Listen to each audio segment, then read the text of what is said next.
Eurasia, the world's largest landmass.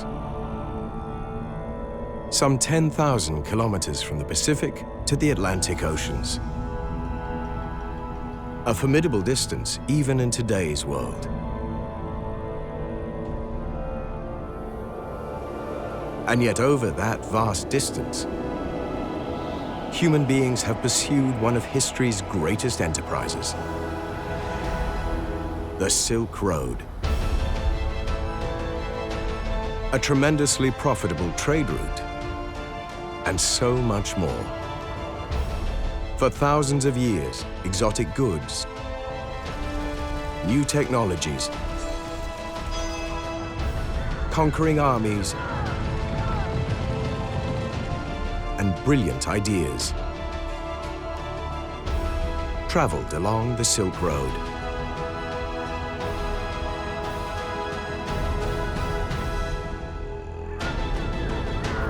Silk Road trade helped to build empires and to break them.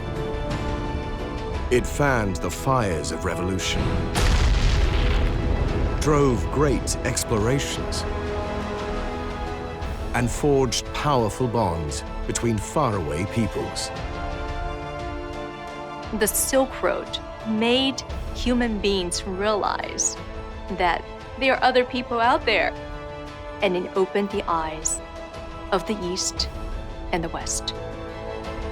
This is the story of how Silk Road trade made so much more than money. It's the epic tale of how the Silk Road helped create a world that created us.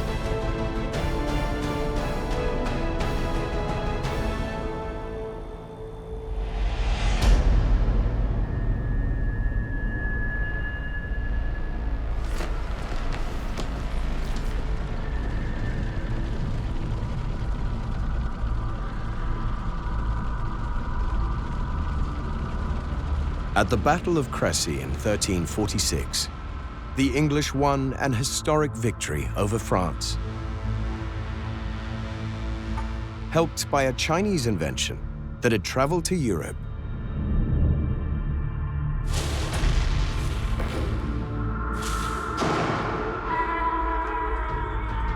gunpowder.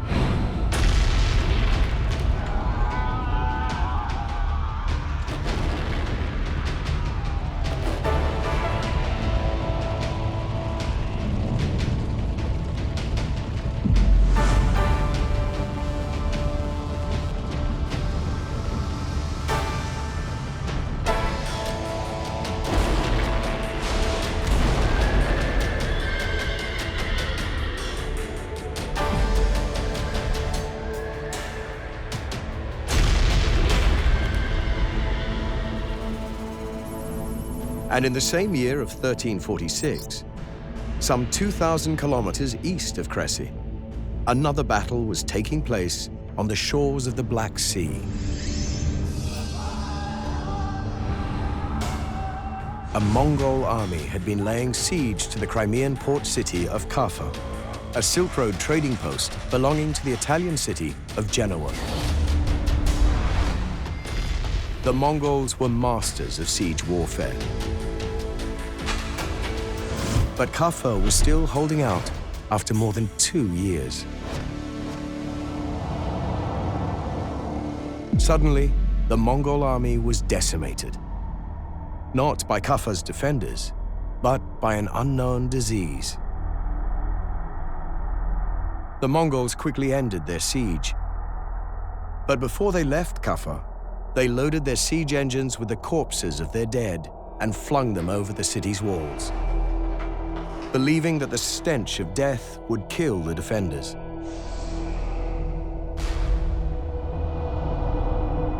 Medieval chronicles say that Kaffa's defenders did die by the thousands, but not from the smell of death.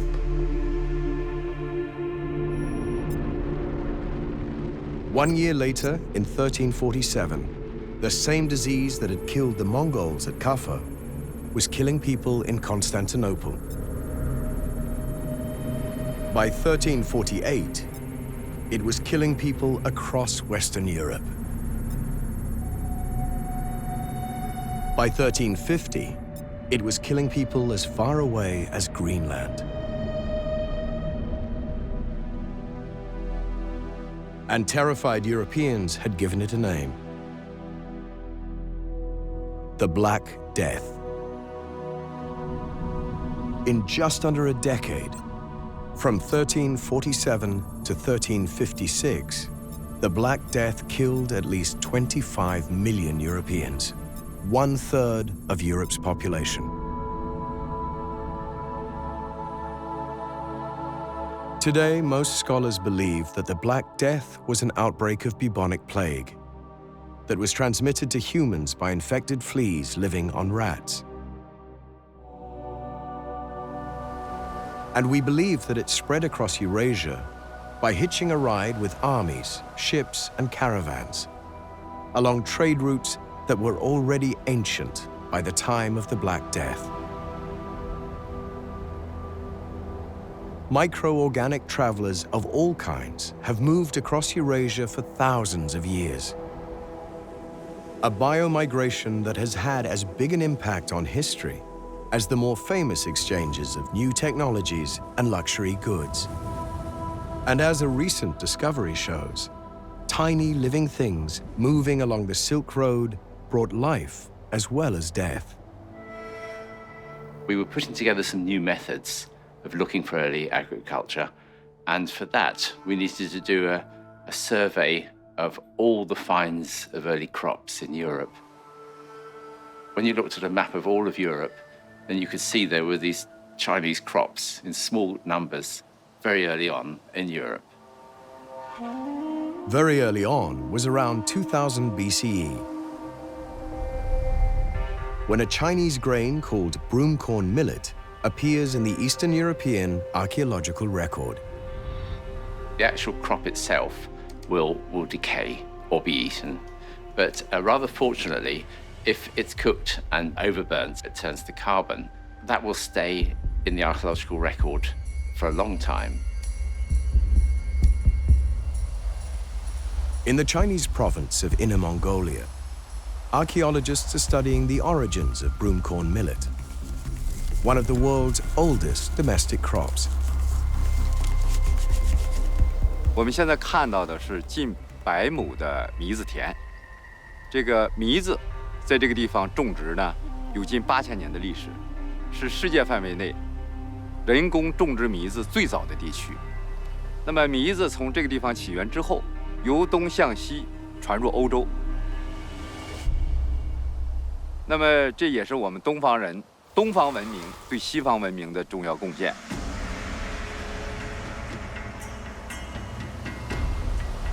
But it isn't clear just how and why broomcorn millet traveled thousands of kilometers across Eurasia, through some of the world's harshest environments, all the way to Europe.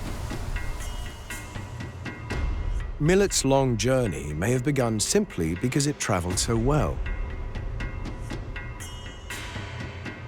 Millets are essentially cereals, but are very small. And because they have very small grains, they're hardy and they're tough, and they can grow quite fast.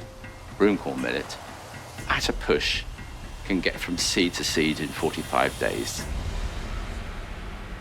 You can plant a seed in the ground, and 45 days later, in the right conditions, you may have plants. That's incredibly fast. So if you're moving around part of Asia, where on the one hand there's a long winter, a short growing season, and you can't particularly rely on rainfall, then something that gets a move on in terms of its growth cycle is very valuable. There are accounts of communities that are on horseback for quite a lot of the time and herding animals and so forth. But for that short season of the year that millet grows in, they can actually sow the millet on horseback, trample it in with the horse's feet, and then either leave a few teenagers there to scare the birds off for a couple of months, come back 2 months later and harvest the crops. Millet was a highly mobile grain, but there wasn't any evidence of how it might have traveled from its home in northern China. Until archaeologists found signs of millet cultivation around 2500 BCE in the foothills of the Tian Shan Mountains in Central Asia. At that point, we asked ourselves, well, what is it about these foothills? Why the foothills? Clearly, it's about water. If one travels across the center of Asia, one realizes why water is a key. And wherever you are in Asia, it can be very dry, of course, but if one goes uphill to those foothills, then one has somewhere where there will be streams running off the mountains and water. Archaeologists found that around 1000 BCE, millet farmers left the Tian Shan foothills and their reliable water supply and began moving into much harsher environments. We can see, if you like, the confidence of farmers spreading out from where the water is really safe to areas where you have to know more about the water and the landscape and the geography, both into the steppe to the north and to the desert to the south. Millet's local migrations may have linked it with the world. Migrating millet farmers in search of water may have settled near trade routes. And long-distance travelers would have chosen routes near reliable sources of food and water. I think very much those traders are definitely working through networks that are already centuries old. It's at least a millennium before you see something crystallizing that you can start calling the Silk Road. Another discovery has revealed that this ancient grain migration wasn't only from east to west. 小麦是由西向东传入中国的，被我们接受，并成为我们的主要的食粮，体现出东西文化交流的这种互动关系。那么这条欧亚草原早期东西方文化交流之路，应该是说是丝绸之路的前身。那么其中体现出了这种民族的迁徙、融合，甚至商贸流通。 Trading millet and wheat between China and Europe may have done much more than feed people. It may also have enabled profound social change. Seeds germinate at one time of year and are harvested another time of year. And that's kind of hardwired into their biology. And so farming is a one-season activity, and there are other things going on at other times of year. And during the second millennium BC, a number of societies are doing something which is quite radically different, and that is putting more than one season in a single year.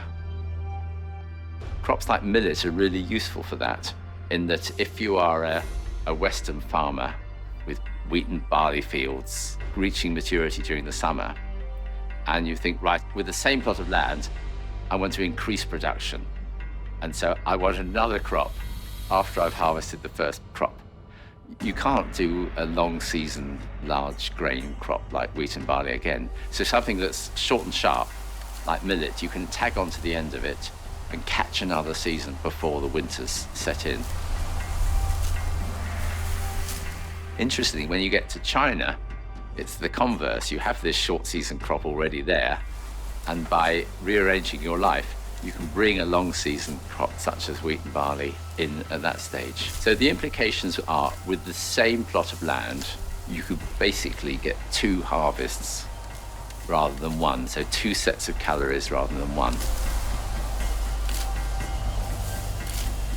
It may release some of the community to not farm at all and occupy roles within cities or as craftspeople or leaders.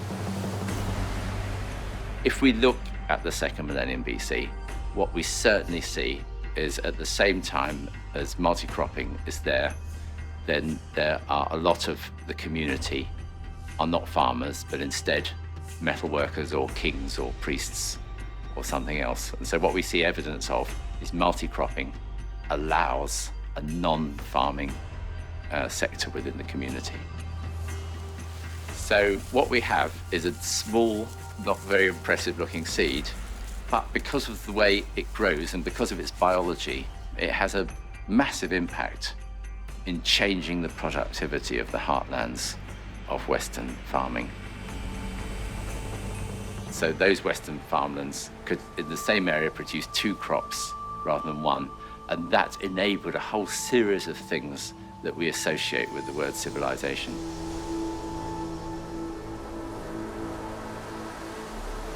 Finding Chinese millet in Europe and European wheat and barley in China suggests that long before the Silk Road, East and West were introducing one another to new foods, and that the movement of crops may have helped create the earliest East-West trade routes. And in the deserts of far western China, archaeologists have discovered another way living organisms could travel the Silk Road. This is Shanshanji Relay Station, an archaeological site near the town of Danhuang, a major stopping point on the Silk Road. 2,000 years ago, during the Han Dynasty, Shanshanji was a very busy and very cosmopolitan place. 看见悬泉志出土的这个简牍，发现它这个悬泉志来回接不仅是要有说邮寄的这个传播的，而接的是商旅和这个政府接待这个政府官员的一个说法。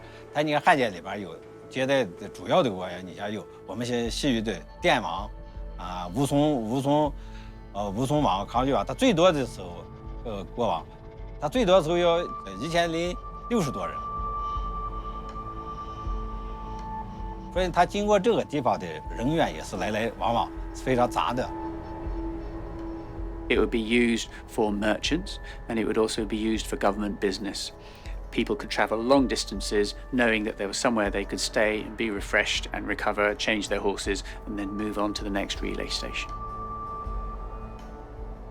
The wonderful thing about the Shanshanji trading post was that it's in a part of the country that is not built up now, and the environment being very dry and often very cold in the winter means that things are preserved there very well.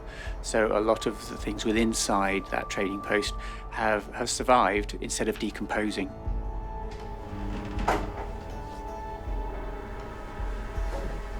Excavators were especially excited to find something that perhaps only an archaeologist could love. The 2,000-year-old equivalent of toilet paper. In China, they wrote back in Han Dynasty times how they would have a stick with cloth wrapped on the end that people would wipe themselves with. And there were quite a few of these sticks thrown into the latrine as if people discarded them in there when they'd finished. These sticks have been found at some other excavations in China as well. But what's great about this particular relay station is we still had the cloth wrapped on the end and we still had the human feces on. So we scraped off the dried feces from the cloth and took them to the lab. We found 4 different species of parasite in those who use this latrine. 2 of the species are spread by feces contaminating your food or your hands or your drink, so roundworm and whipworm. Another species was a kind of tapeworm that they probably acquired by eating raw or undercooked pork. And then we found the really exciting find, which was the Chinese liver fluke. This is a small flatworm that lives in eastern and southern China and in Korea. It can only survive in marshy, wet places. But here we found it 1,500 kilometers away from anywhere that has it in modern times. So it wasn't what we expected to find. It was brilliant that we could find it on the Silk Road. The liver fluke requires a life cycle where it passes through freshwater snails and through small fish and then bigger fish. And if you cook the fish, then you don't get the liver fluke. But if you eat the fish raw, then it hatches out in your stomach, migrates through your body, crawls into the liver, and then develops there. There was no way that people in the area of this relay station could have caught it in that particular area because it was far too dry. There were no lakes, there were no freshwater snails and fish for them to infect. 特别是干吸血虫的这种发现，是个重要的一个发现。它说明这个是南方的这个商旅或者是公务人员，经过数千公里到达泉泉至以后，把这个粪便这个带到。经过DNA的分析以后，我们再和欧洲这些相同病原进行一个对比，把它得出一个是不是真正是从我们国家的这个东部沿海的这种干吸血虫病传播到欧洲去的，或者是欧洲的一些干血病传播到欧洲的，它们之间是不是相互传播的？我们在做这进一步的研究。The finds at Zhuangshangji have shown that humans could carry diseases long distances along the Silk Road.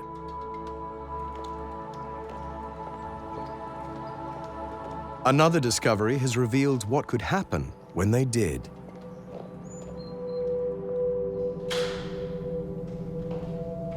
In 2009, German scientists began investigating a puzzling discovery in the Bavarian town of Aschheim. Ungefähr 20 Jahren hat man in Aschheim dieses Gräberfeld gefunden, was mehr als 400 Individuen umfasst hat. Man konnte das datieren auf eine Zeit ungefähr vom 5. Jahrhundert bis ins 7. Jahrhundert. Und was eben ganz spannend war für uns eigentlich, dass wir da viele Gräber hatten, die mehr als eine Person enthielten. Also ungefähr 20 Gräber, die 2 bis sogar 5 Personen in einem Grab bestattet hatten.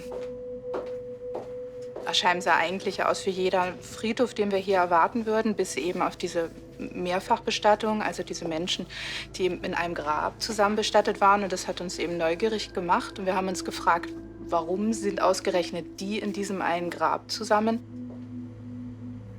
The Aschheim mass burial was an archaeological enigma, but there was one crucial clue. The bodies had been buried during the 6th century CE.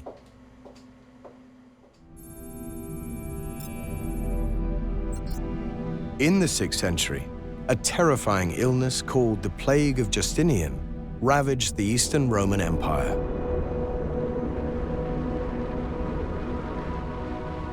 It killed 30 to 50 million people in Europe, Asia, and Africa. Nearly half of all the people on Earth.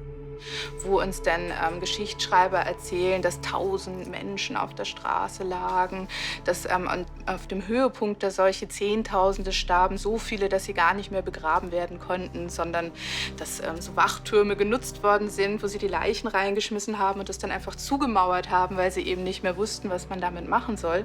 Also durchaus vergleichbar wie mit dem Schwarzen Tod ungefähr. Also wir haben uns dann eben gefragt mit diesen Mehrfachbestattungen, was es damit auf sich hat und haben uns die ausgesucht, um die auf diesen Pesterreger zu screenen. The Justinian plague arrived in Constantinople on ships from Egypt. But what the disease was and where it came from remained unknown.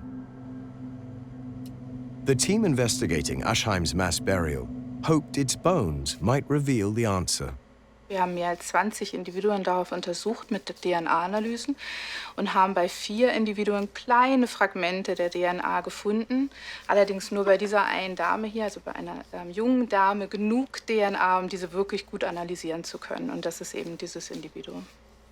Zum Beispiel über diese Frau. Die Frau hat hier noch recht offene Schädelnähte. Daran können wir sehen, dass sie recht jung verstorben ist. Wir würden das Individuum jetzt auf Anfang 20 schätzen ungefähr. Und dann in einem nächsten Schritt würden wir eben weiterführende Analysen machen, wie in diesem Fall eben schauen, ob wir diesen Pesterreger finden. Und dafür benutzen wir am liebsten Zähne. Und zwar am liebsten auch solche Zähne hier, also Zähne mit viel Wurzel dran, weil da die DNA drin steckt. Und weil so ein Zahn in so einem Kiefer ist er da gut geschützt und hier hält sich eben die DNA am allerbesten. Und dann würden wir damit mit diesem Zahn ins Labor gehen und mit chemischen Prozessen versuchen, die DNA da rauszuholen.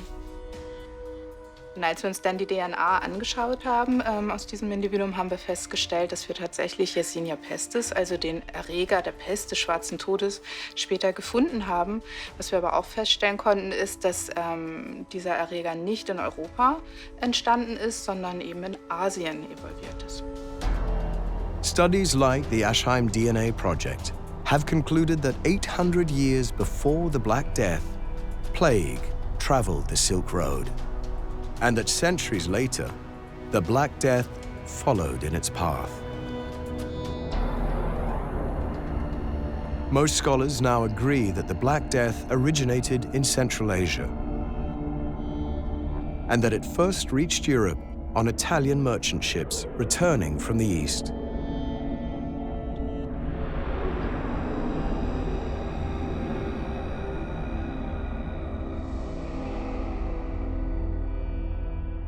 The Black Death killed with incredible speed.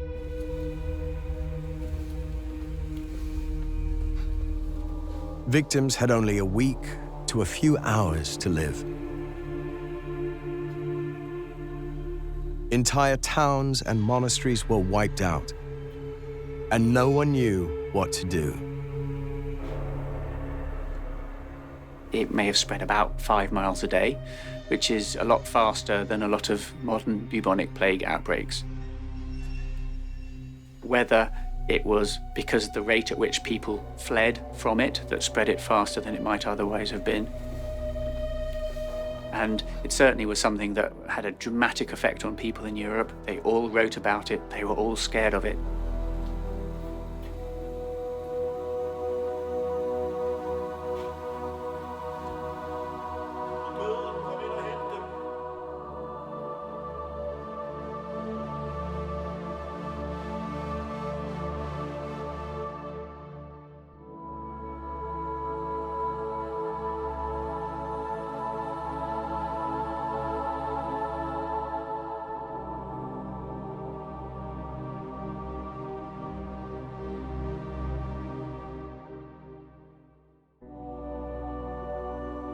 So they had some concept of contagion and the idea that the disease could be spread from one person to another, but they didn't know how. They had no idea about bacteria or the spread of microorganisms at that stage. So they hadn't worked out how disease was spread, but they just realized that one person seemed to be able to spread it to the rest of their family, so they realized something must be happening there.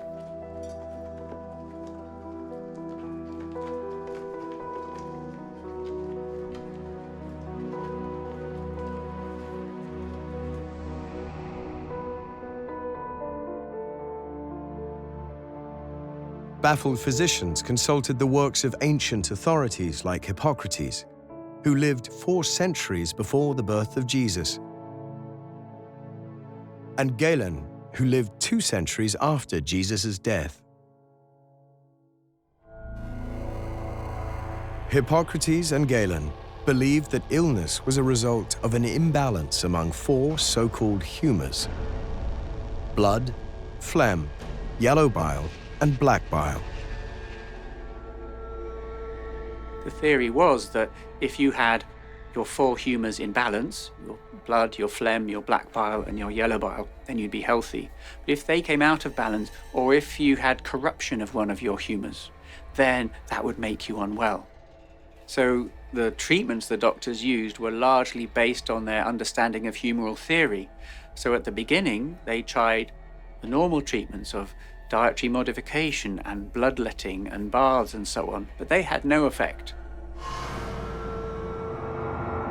They believed that bad vapors were coming up from the ground, making people ill, affecting their humours. They believed that a strong southerly wind was a bad thing that made a lot of people ill. That it was a combination of the alignments of the planets, because they believed in astrology and its effect on your risk of disease. They really didn't have a structured medical approach to how to deal with it. It took everyone off guard. No one knew how to deal with it. The doctors were effectively powerless.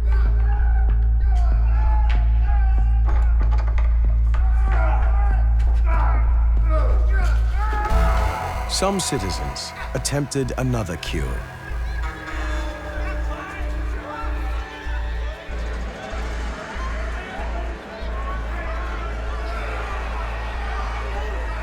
Jews in Europe suffered fewer deaths from plague. That may have been because they were socially isolated and practiced better hygiene than the general population. But surviving the Black Death cost thousands of European Jews their lives. All across plague-stricken Europe, the already age-old Christian prejudice against Jews exploded into murderous hatred.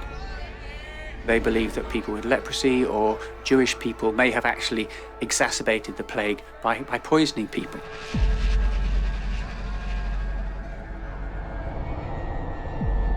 So this is a sign of how panicked and how worried everybody was, that they were thinking of really quite bizarre kind of interpretations as to why everyone was coming sick.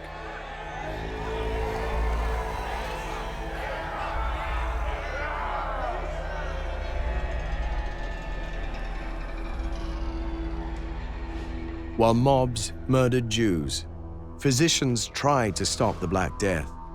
When traditional theories of disease failed, they resorted to studying the disease itself.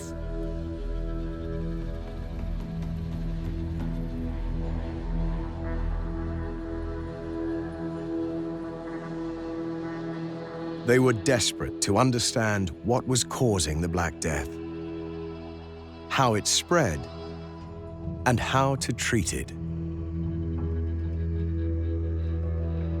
Slowly, they found answers. They tried various treatments, but no medicines had any effect. But that's why they moved over time to trying to restrict the contact of people, burning the clothes of people that had died rather than giving them to other people. And they realized that the clothes and spread of people was an important way they could stop the spread of disease. So we have the introduction of the concept of quarantine, where people weren't allowed to move from one area to another if there was a plague outbreak. And also that when sailors and ships arrived in a port, they may have to stay in a quarantined area for a certain number of days until they were found to be clear of the disease, and then they could move inland and actually go into town.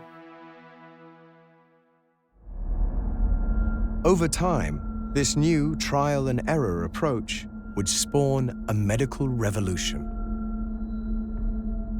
Some 200 years after the Black Death, the brilliant physician Andreas Vesalius published meticulous studies of the human body that exploded ancient and medieval theories and gave birth to modern anatomy.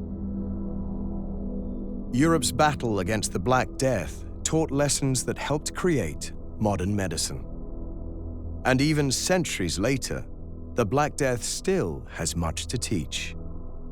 So this is the skull of a man who survived the Black Death and died in Cambridge in the later part of the 1300s. We know he survived the Black Death because we have a radiocarbon date that's shown when he died, and we know he was a fairly old individual. One of the things we're doing here is a project looking at the effect of the bubonic plague upon the British population, specifically in Cambridge. And what we're trying to find out is what are different about people who survived compared with people who died. And that way we can work out how the Black Death really changed the population of Britain and what our population might have been like had half of us not died in the mid-1300s.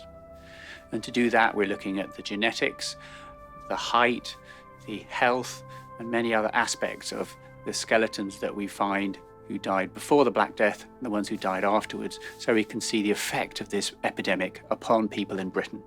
So what we're hoping to find out is what is different about the genes of the people that survived. Did they somehow have a better resistance to bubonic plague than other people, or was it just mere chance as to who survived and who died?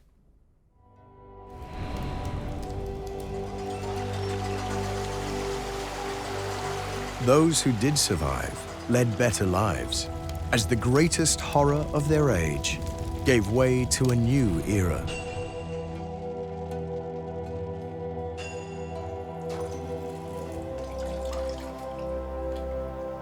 The Black Death had decimated Europe's workforce. Desperate for labor, the nobility had to compete for surviving workers by offering higher wages.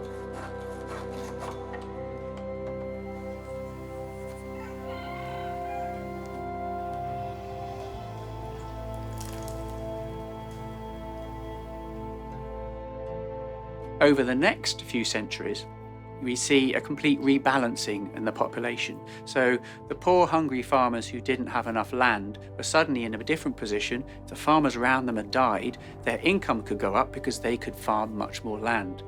And so there was less poverty and famine among the farmers.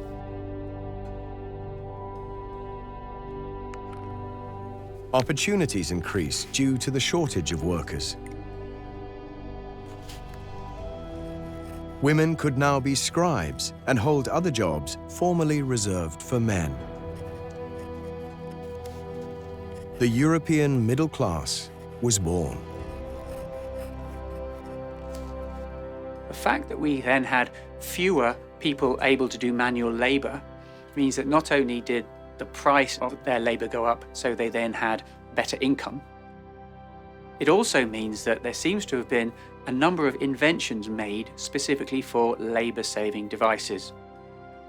We find the introduction of the spinning wheel, we find horizontal looms, we find fulling mills, we've had blast furnaces, mechanized tools, and we have three-masted ships that could hold a lot more cargo for only a small number more sailors. So it's a much more efficient way of trade.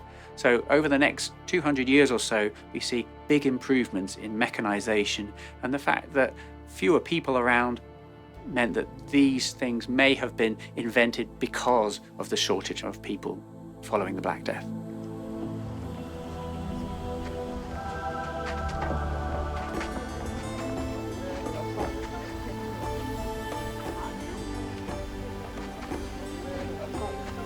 Newly affluent Europeans created a bigger market for exotic imported goods.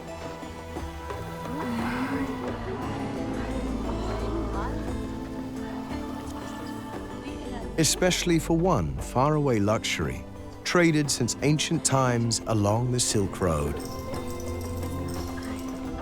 spices.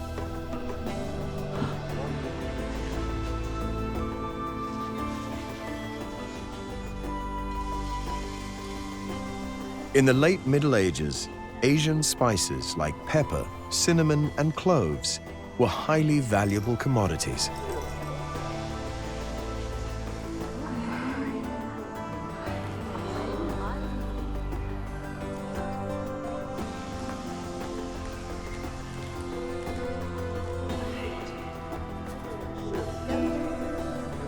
In London, dock workers' bonuses were paid with Indonesian cloves. In Venice, people bought houses with pepper.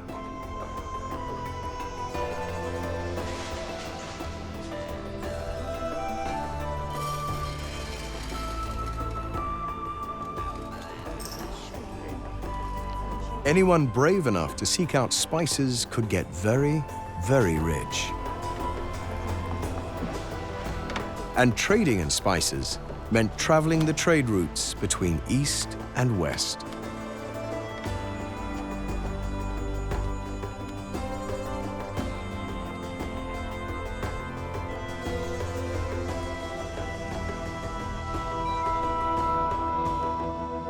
Venetian merchants traveled those routes and dominated the spice trade.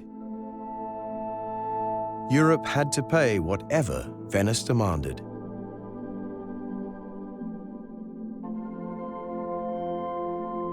Venice became a fabulously wealthy city, while the rest of Europe grumbled and paid. Meanwhile, China was also making epic voyages to the spice lands and developing some of the world's most advanced maritime technology. During the 13th and 14th centuries, foreign visitors to China were awed by the size and sophistication of Chinese vessels. In the year 1345, The Moroccan traveler Ibn Battuta wrote of seeing massive ships that could carry 1,000 men, the only ships big enough to make the long journey from China to India.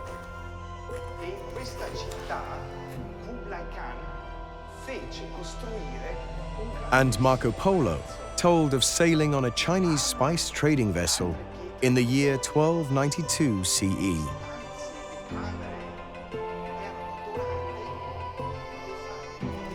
The experience deeply impressed him.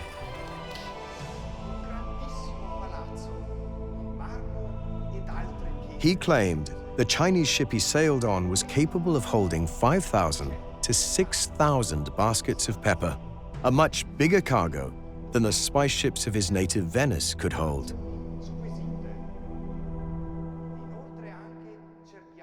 And that his vessel was escorted by smaller ships that could carry 1,000 pepper baskets.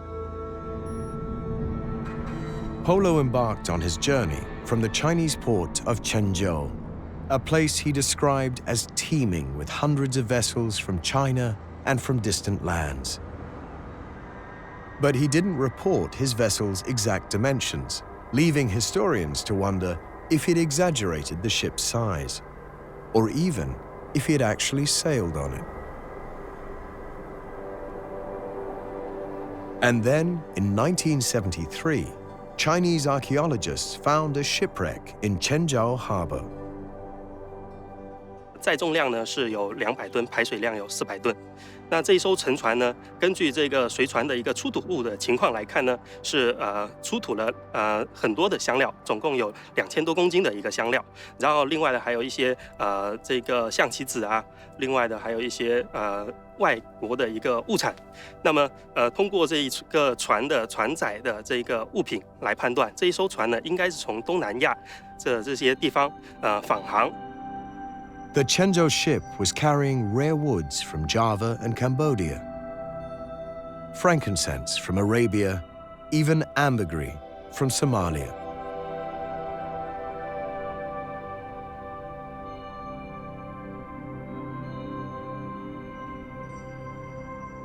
It sank in the year 1277, just 15 years before Marco Polo visited Chenzhou. And its design and construction were remarkably advanced for their time, featuring watertight compartments and other innovations centuries before Western vessels had them. 那么很可能它这个船体它就会破，破了之后呢，如果有这个水密隔舱以及这个船体下面的一个流水孔，那么它的优势就体现出来了。像如果它只是说碰到一个小的一个船身的一个破口之后呢进水，那么如果把两端的这个流水孔给它堵住之后呢，那水只是在一个舱位进水，那么它可以船员可以把这个货物呢及时搬到另外的船舱，然后呢对这个舱位进行这个破损的地方及时修补。 另外呢，这艘船呢，我们在这个船的尾部呢有一个舵孔。那么这个呢，古代在这个宋代的时候呢，当时它的造船呢也已经发明了一个升降舵。那么它这个升降舵呢，就是说它可以提高这个船只的这个方向的这个摆动，以及它的一个舵效，它的方向感。那么这个呢是在像外国的船只呢，它差不多是要过了几百年后才学习到这个技术的一个知识。 35 meters long and 10 meters wide, the Chenzhou ship could have been one of the smaller vessels that escorted Marco Polo's bigger ship. And there's also evidence that very large Chinese trading vessels did exist. This park in the Chinese city of Nanjing is built on the remains of a shipyard dating from the 14th century.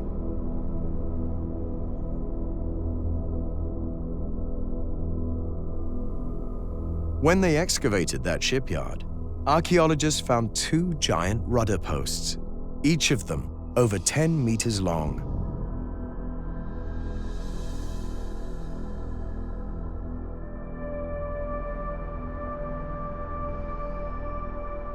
Chinese records speak of giant treasure ships carrying trade goods on epic journeys to faraway lands.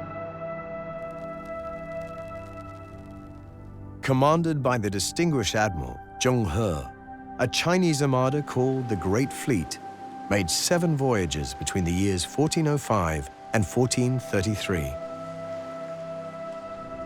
From Lujiagong in China's Jiangsu province, the fleet sailed on diplomatic missions to Southeast Asia, the great Indian seaport of Calicut, Arabia, and along Africa's east coast, forging relationships that linked seaborne and overland trade. Over 300 ships carrying nearly 30,000 men sailed on the first of those expeditions. Chronicles of those voyages claim that the largest of Zheng He's ships were over 130 meters long and over 50 meters wide. But marine engineers doubt ships that big would have been seaworthy.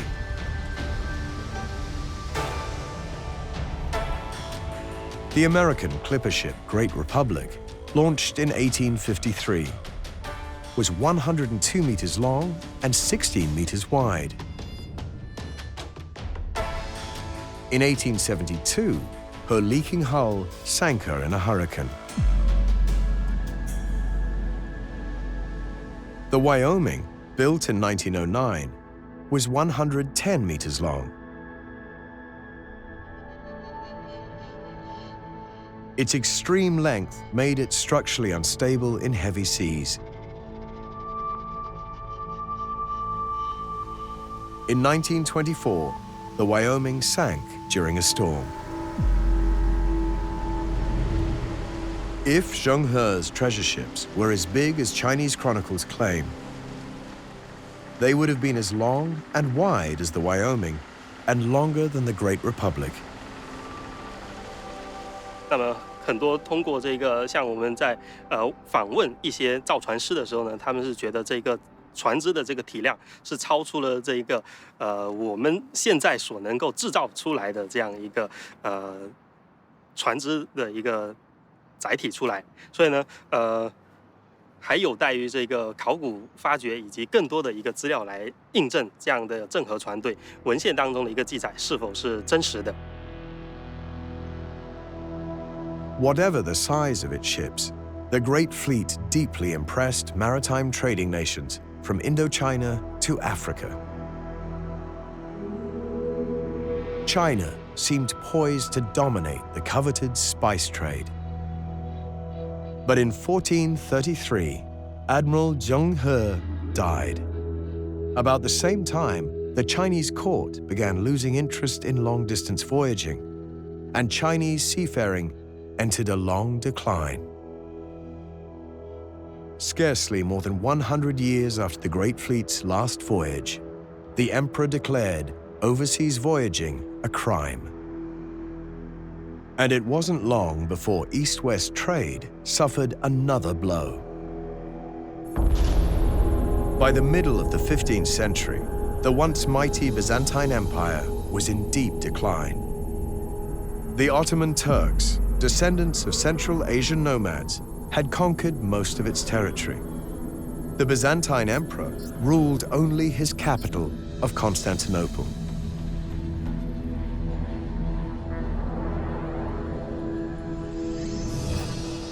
In the spring of 1453, the Ottoman Sultan Mehmet II laid siege to Constantinople.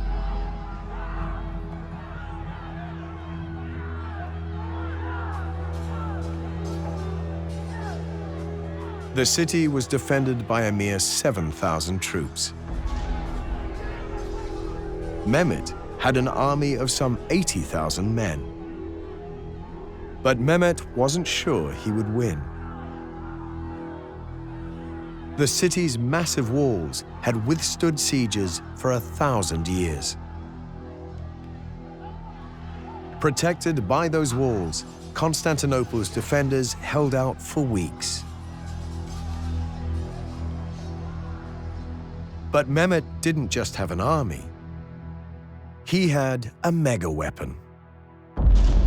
A bronze cannon nearly 10 meters long, with a barrel nearly a meter in diameter and 20 centimeters thick. It's said it could hurl a 450-kilogram stone cannonball more than 1.5 kilometers. This behemoth and nearly 70 smaller cannon bombarded Constantinople's walls day and night, damaging them so badly that the Turks succeeded in taking the city.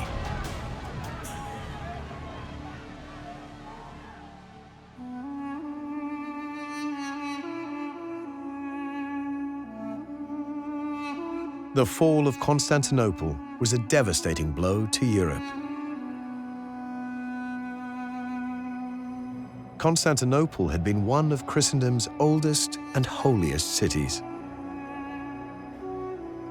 Now it was the capital of a powerful Muslim empire, renamed Istanbul, from a Turkish word meaning "find Islam." From their new capital of Istanbul, the Ottomans now controlled access to the Black Sea and the Eastern Mediterranean. European merchants were cut off from the Silk Road. For nearly 100 years, Europeans had been growing wealthier and more eager to buy Asia's luxury goods. Europe needed to find new routes to the east. And within 50 years of Constantinople's fall, it would. At the Battle of Crécy and the Siege of Constantinople, an ancient Chinese invention, gunpowder, had helped transform medieval Europe.